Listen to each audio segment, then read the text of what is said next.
এই এই চা আপনি খায় না, এই চা খেলে আপনার সমস্যা হইব। এই জায়গায় কি সমস্যা আছে যে মা চা খাবে না? ছোট চায়ের মধ্যে বিষ আছে। বিষ? এই ফকিন্নির বাচ্চা, এই চায়ের মধ্যে কে বিষ মিশিয়েছে বল? ও, খুব ভালো করে বুঝতে পেরেছি এই চায় তুই বিষ মিশিয়ে মার মন গড়াবে, তারপরে আমাদের দোষ দিবে, দিয়ে সব সম্পত্তি ওর নামে লিখে নেবে। এই শোন, তোর এই কারসাজি না এখানে চলবে না। ওরা দুইজন মিশিয়েছে। আচ্ছা, ওরা যে মিশিয়েছে তার তুমি কোনো প্রমাণ দিতে পারবে? হব পারবো আমি।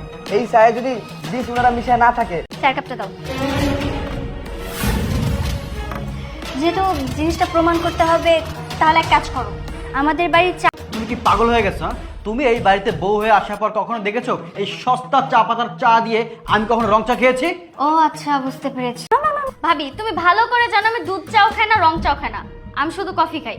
তাহলে এক কাজ করি, চাটা আমি খাই, আমি খেয়ে প্রমাণ করে দেই।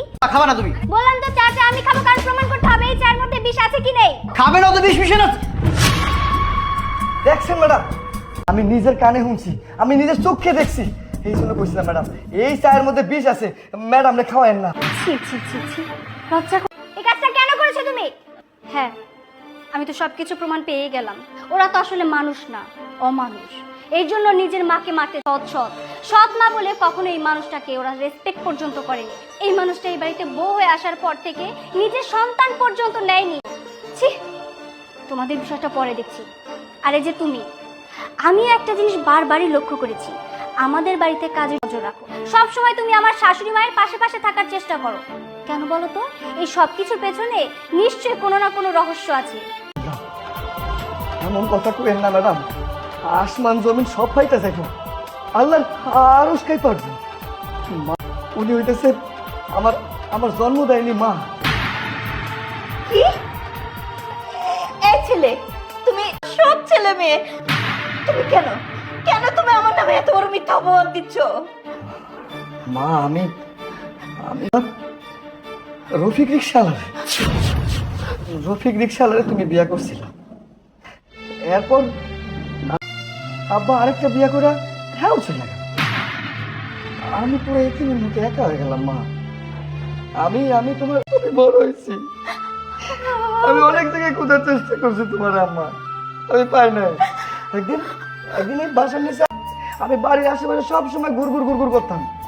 এরপরে এই বাড়ির যে মালিক আছিল, এই মালিক একদিন আমার লগে কথা কয়, আমার মায়ে আমারে পালাই গেছে, তো কি হয়েছে, আমি আমার মায়ের দেখে রাখুন না কোন।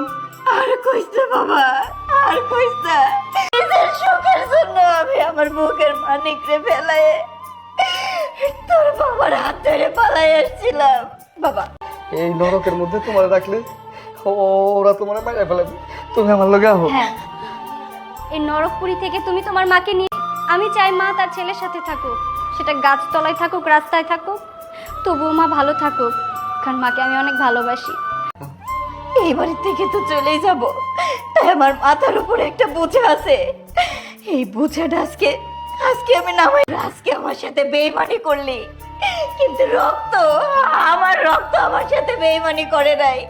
ওই উপরালা আমার জন্য নিজের মাকে মেরে ফেলতে চেয়েছিল, আর তুমি যে আমাকে কখন গুম করে দিতে পারবে তার কোনো গ্যারান্টি নেই। তাই আমি এখন ডিসিশন নিয়েছি, এরকম একটা। এটার প্রাইস কত? ম্যাম এটার প্রাইস হচ্ছে 1.5 লাখ টাকা। 1.5 লাখ টাকা? আমি আচ্ছা, তাই নাকি? আমি যেটা চাইবো তুমি আমাকে তাই দিবে? আচ্ছা ঠিক আছে, তুমি আমাকে তাজমহল কিনে দিতে পারবে? শিওর। তুমি এক কাজ করো,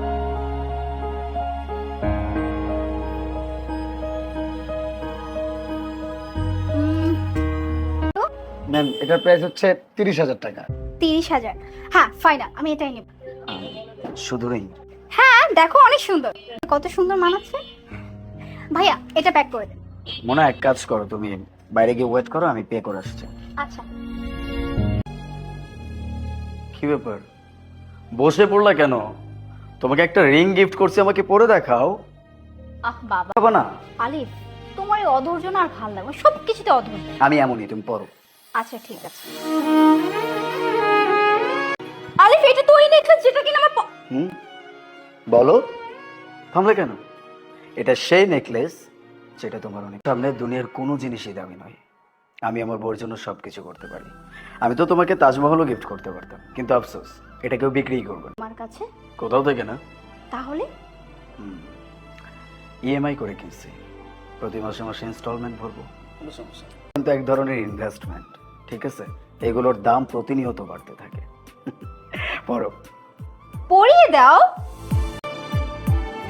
বাহ, সত্যি অনেক সুন্দর। আমার হীরের টুকরার মতো বউটাকে আমি এবার গোল্ড কিনে দিছি, ইনশাল্লাহ এরপরে আমি তোমাকে হীরা কিনে দিই। আমার গিফট কোথায়? গিফট? কিসের গিফট? এই, তোমার গিফট তো আমি, তাই না? অনেক চালাক হয়ে গেছো না?